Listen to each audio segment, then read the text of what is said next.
What is sargassum, and tell us about this sargassum belt that you found. Okay, so sargassum is a type of marine macroalgae that mainly lives in the open ocean. So we have discovered that there's a great amount of sargassum in the Central Atlantic, forming a gigantic sargassum belt all the way from the West Africa to the Gulf of Mexico. And you say macroalgae. People know that essentially it's a floating seaweed, right? It's kind of, you can think of it that way. Yeah, sargassum is essentially a type of seaweed. This belt that you found is the largest that anyone's ever found. Why do we think that it's so large? So What are some things that make this belt what's causing it to be so large? What do you think?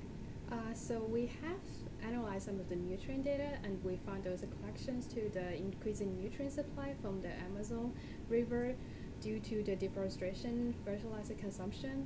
So these nutrients could have stimulated recent sargassum blooms that started in 2011, and also the upwelling processes, which brings the nutrients from the deep water to the surface ocean, could have fertilized the sargassum to grow in the coming years.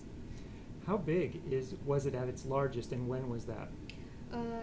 The Great Atlantic Sargassum Belt it reaches the maximum in the year 2018 in July. And there was over 20 million metric tons of sargassum inside. And the size of the length of the Great Atlantic Sargassum Belt is over 80,000 kilometers. Yeah. Maybe 8,000? 8,000, I'm sorry. Do you want to say that one sentence one more time? Okay, so the length of the Great Atlantic Sargassum Belt is greater than 8,000 kilometers long. So they peaked about a year ago in the summer, and summer is when these belts are usually at their largest. It's gotten a little bit smaller since then, but what can you say about whether it's regrowing this summer? We have seen that in this summer, the Great Atlantic Sargassum Belt forms again, and a lot of sargassum accumulated in those Central Atlantic, Caribbean Sea, all those kind of regions, and we're seeing some sargassum in the Florida coast as well. So definitely the Great Atlantic Sargassum Belt is forming again, and the magnitude is still large.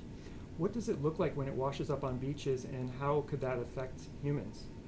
So when you watch the shore and the beaches, it starts to decay. So it turns into some kind of reddish color, the dark color, and it will be definitely not good to the local tourism. And also, people have seen some linkage between the increase in sargassum accumulations and public health concerns, and like the asthma, and also those the decayed sargassum can attract the insects and become a coastal nuisance. And I've also heard that maybe sea turtle nests, when the hatchlings hatch and try to go toward the water, they might be impeded by sargassum. Yeah, that's true. So some sea turtles can be affected, and when they are able to return into the open water, they can trapped inside and just died out. Yeah, so that's not a good thing for them. Earlier you mentioned deforestation in the Amazon, and the belt that you found was at its largest even before the recent fires in the Amazon. You don't study this directly necessarily, but what do you think about the current fires in the Amazon rainforest and how that might affect the future of this belt of sargassum? Okay, so that's a very interesting question, and I think due to the wildfire, there can be more nutrient supply out of that. So there's a chance that the sargassum can benefit from those nutrients. Meaning that these nutrients wash into the ocean eventually and feed the sargassum, and the sargassum belt could get larger because of these forest fires in the Amazon. Yes, so that is possible, but to give a definite answer, that would be too much, and and also the nutrient has to recirculate in order to be utilized by sargassum. So we have to see. We don't know for sure whether we can anticipate another major bloom year next year or not. Yeah. And by next year, are you talking about summer of 2020? Yeah, so right now we don't have too much clue about that. So, but we anticipate the nutrients can stimulate sargassum growth. Now let's talk about the hurricane. Hurricane Dorian its path is crossing right through this Sargassum belt. What possible effects could the hurricane have on the size of this Sargassum algae belt?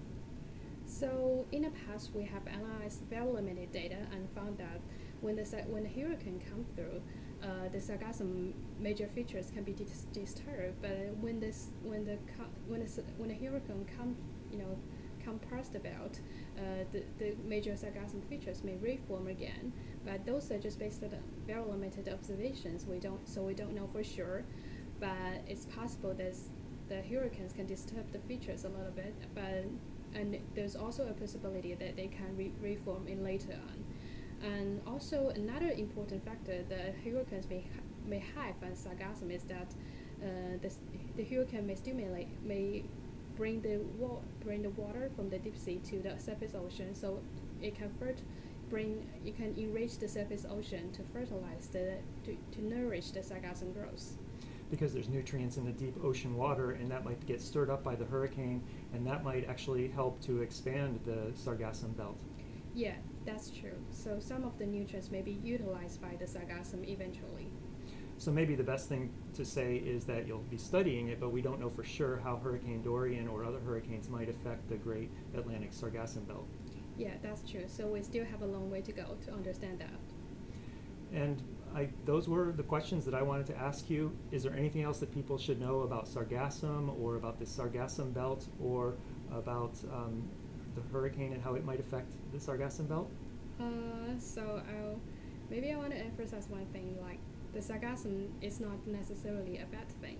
So in open ocean, actually sargassum is of great ecological values to a lot of marine life, like the marine fish, the shrimps, the crabs. There are various interesting animals associated with sargassum belts. So it only becomes a problem when there's too much of sargassum on the coast. But in open ocean, it's actually a good thing to a lot of marine life. Yeah, and I'm glad that you said that because I hadn't thought about bringing that up. But it's in the open ocean, it's almost like a desert, but then when there's these patches of sargassum, these are like islands where plants and animals can congregate. Yeah, that's true. So it's a very critical marine habitat in the ocean. Thanks so much for your time. Thank you.